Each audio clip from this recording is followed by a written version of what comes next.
En cuanto a lo que es el circuito electrónico, deberíamos tener inicialmente unas características preliminares, luego hacer simulaciones y por último desarrollar el circuito. Entre las consideraciones preliminares del circuito a ser desarrollado, debería ser fácilmente adaptable con la plataforma embedded que estuvimos pasando ahí. Básicamente este circuito debería trabajar en paralelo con la plataforma para controlar y medir las variables. Para esto el circuito debería contener sensores, condicionadores de señal, actuadores e indicadores, y todo esto distribuido de una manera eficiente para aprovechar el espacio. Las variables a ser medidas son 4. Una es la corriente circulante entre electrodos, otra la diferencia potencial entre electrodos, luego la temperatura ambiente y por último la tensión de la salida del DAC, que es el conversor digital analógico utilizado para el control. Entre los sensores que usamos tenemos un sensor de corriente, el cual para censar la corriente se hizo una medición indirecta, se tomó una resistencia calibrada y se midió la tensión en los terminales de la resistencia, que luego por ley de Ohm se obtuvo la corriente que circula a través de ella. Esta resistencia está en serie con el cátodo y amasa, por lo tanto esa corriente es la misma que circula entre los electrodos. Para censar la temperatura se tuvo en cuenta un sensor LM35DZ que tiene una fuerte respuesta lineal a su salida, con una sensibilidad de 10 mV por grado centígrado y un error típico de 0,2 grados, un error bastante despreciable, con un tiempo de respuesta de 4 segundos mínimo, lo cual parecería que afecta el proceso, pero en realidad no, porque las dinámicas son muy lentas. Ahora bien, las señales a ser medidas deberían ser acondicionadas. Lo que se planteó inicialmente es aplicar a las señales filtros pasa-baja para eliminar los ruidos de alta frecuencia. Entonces se diseña un filtro como el que se puede ver conformado por resistencia, capacitores y un amplificador operacional en modo baja. Estos filtros tienen una frecuencia de corte cercana a los 160 Hz. Una vez diseñado, lo que se hizo fue simular una señal sumándole un ruido y se hizo pasar la señal por el filtro con el siguiente resultado. En gris se puede ver la señal que no está filtrada y en azul la señal filtrada. Se puede ver cómo se disminuye el ruido. En cuanto a la medición de corriente, como era lo más importante, se utilizó un amplificador de instrumentación AD627. Este amplificador tiene muy buenas características en lo que a precisión respecta y tiene una característica interesante que se puede variar su ganancia a través de la colocación de una resistencia RG en esos terminales. En nuestro caso no usamos la resistencia RG y tiene una ganancia de 5. Se conformó entonces el circuito para la medición de corriente con un filtro pasa-baja como el que ya mencioné. Luego, para medir la diferencia de potencial entre electrodos, hay que tener en cuenta que esta diferencia de potencial puede variar entre 1 y 8 voltios. Por lo tanto, como el valor de tensión máximo que puede recibir el conversor analógico digital suelta es 3.3 voltios, esta señal debería ser atenuada, para lo cual utilizamos un divisor de tensión como se ve acá. Entonces, la señal máxima se atenúa a 3.3 voltios para que se pueda medir correctamente. Luego, para la medición de temperatura, acá vemos el sensor ya mencionado y un filtro pasa-baja a la salida. Bueno, en cuanto al control de anodización, básicamente este se realiza mediante el conversor digital analógico. Este entrega una señal a la salida en función de comparaciones que hace con la referencia que se esté el usuario, pero estos valores pueden variar entre 0 y 3.3 voltios. Por lo tanto, si queremos, por ejemplo, una diferencia de potencia entre electrodos de 6 voltios, el DAC solamente no podría entregar. Por lo cual lo que se decidió es amplificar la señal. Se utilizó un circuito como el siguiente con un preamplificador conformado por un amplificador operacional en configuración no inversora con una ganancia de 5.7, seguido esto de un circuito de amplificación con un transistor MOSFET IRTD 110 de canal N. Se construyó el circuito efectivamente y luego se compararon las tensiones a entrada y a salida para determinar la linealidad obtenida. Se puede ver que es fuertemente lineal la respuesta, como es deseado. Lo siguiente fue entonces, una vez tenido todos los circuitos a ser utilizados, plasmar esto en una placa que se puede utilizar físicamente. Para esto se utilizó el software de diseño Altium Design. Inicialmente lo que se obtuvo en la página del fabricante de la plataforma embebida fueron los archivos hardware que nos proveen las medidas exactas de la placa. ¿Por qué hicimos esto? Con la finalidad de que la placa sea desarrollada encaje perfectamente arriba de la plataforma embebida. Entonces, basándonos en esto, distribuimos todos los componentes y se obtuvo el circuito final que se ve acá. Luego se desarrolló el PCB, se imprimió lo que es el layout de componentes, acá se puede ver un poco más, y se desarrolló un modelo 3D. Esto con la finalidad de tener de ver básicamente antes de armarlo cómo están distribuidos los componentes y si no generaría ningún problema. Se tuvo en cuenta, por ejemplo, que el regulador de tensión, el cual muchas veces presenta variaciones de temperatura, esté lejos de los componentes sensibles de estas variaciones y que tenga la posibilidad de agregar un disipador de calor. Luego construimos la placa NPR4, agregamos los componentes necesarios y se obtuvo la placa final que está en el dispositivo adentro del componente plástico, por eso no se puede ver. Después si quieren, no se lo podemos ver.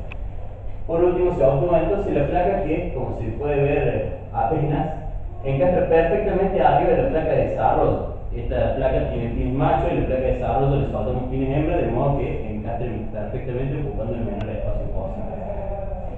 En cuanto a los periféricos utilizados, bueno, el sensor ya mencionado, el servomotor que se utiliza para el seguimiento solar, un transmisor de datos HC05 para comunicar el dispositivo vía Bluetooth. Esto sirve también para dispositivos inteligentes, tanto como para la computadora, una cámara web HD y un dispositivo que se utiliza como interfaz para una memoria SD. Bien, para la construcción de la cueva electrolítica tuvimos al principio que tomar en cuenta distintas cosas. Se habló de utilizar una pecera, pero al final llegamos a lo que es el diseño este. Queríamos utilizar componentes de bajo costo y que se pudieran conseguir en el mercado, es decir, que pudieran ser adquiridos por cualquiera. Para hacer un poco de parámetros preliminares, que sea pequeño, robusto, hermético, queremos que sea pequeño. Ya sabemos que este dispositivo lo pensamos un poco para utilizar en tanques de agua de gran capacidad, pero a lo que es el uso áurico del laboratorio no era necesario. Resistente a la corrección y que permita visualizar el proceso. Esto nos resultó de mucha importancia, ya que en el laboratorio es importante poder visualizar el proceso de electrólisis. A partir de esto que se decidió realizar un time-lapse con una cámara de video debido a la dinámica lenta del proceso. Para hacer el diseño de la cuba electrolítica y todo lo que la acompaña, utilizamos el software SketchUp. Como se puede ver, del mismo se pueden derivar los planos y los modelos en 3 dimensiones. A la izquierda podemos ver el modelo final y todas sus partes, y a la derecha el modelo construido que está allí. Las partes que lo componen son partes muy simples. Las ventanas están hechas de polimetilmetacrilato o acrílico, transparencia de 3 milímetros, la ventana superior de 5 milímetros, un soporte para la cámara web, lo que se observa al medio y que es el cuerpo principal de la cuba electrólica es una unión de tipo T de cañería típica cloacal de 110 milímetros. La base está construida de madera y los gabinetes y la llave de luz son las comunes que se adquieren en cualquier casa de electricidad.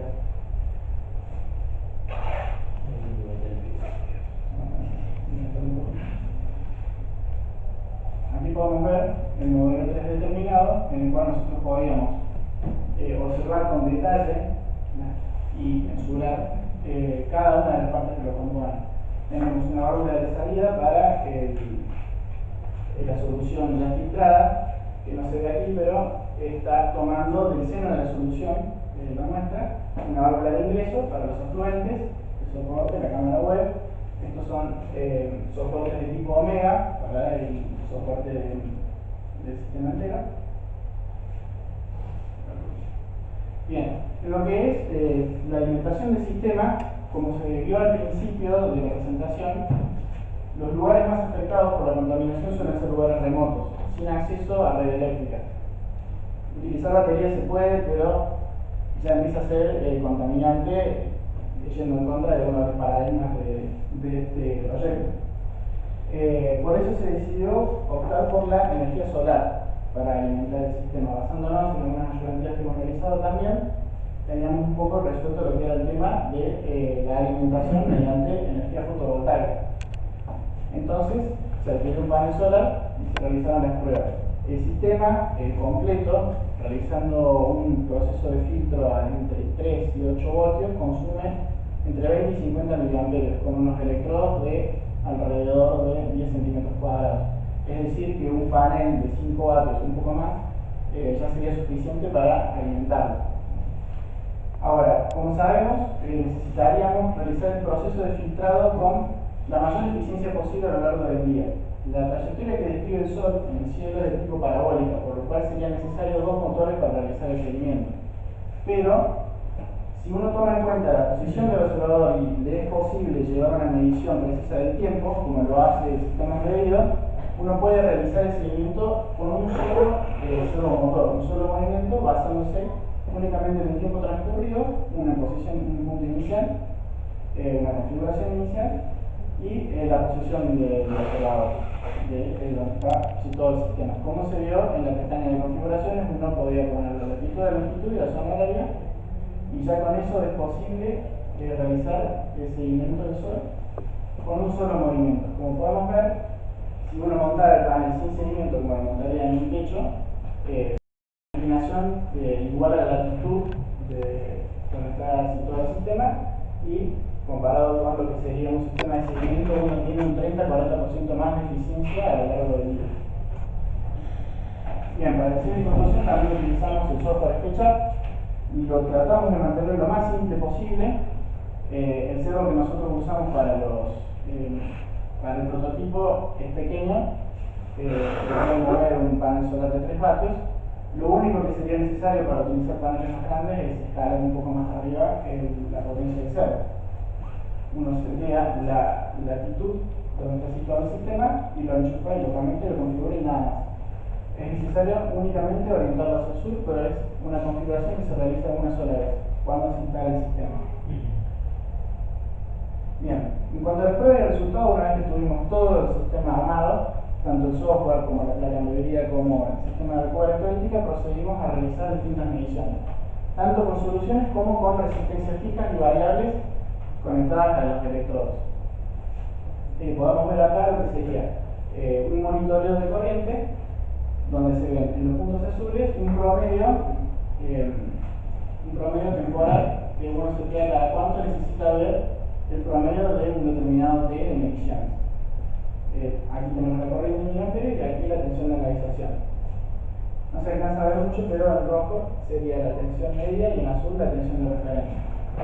Bien, como se dijo, es posible modificar cada brazo de control. El uso didáctico de esto para clases de sistemas de control, por ejemplo, resulta muy didáctico, es decir, el sistema tiene una respuesta típica de un sistema de segundo grado, por lo cual, modificando el K dentro de valores que están tabulados en el programa, uno puede obtener comportamientos subamortiguados, típicamente amortiguados y hasta comportamientos inestables, que no ponen en riesgo el sistema, es decir, uno puede hacer oscilar el sistema y el control nunca va a dejar que el mismo se rompa.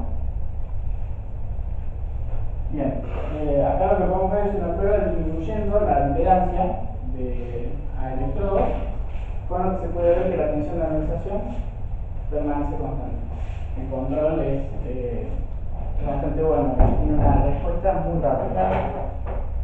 Bien, la salida de datos del software de instrumentación virtual tiene este aspecto: tenemos una etiqueta de tiempo y las mediciones de todas las variables intervinientes de importancia.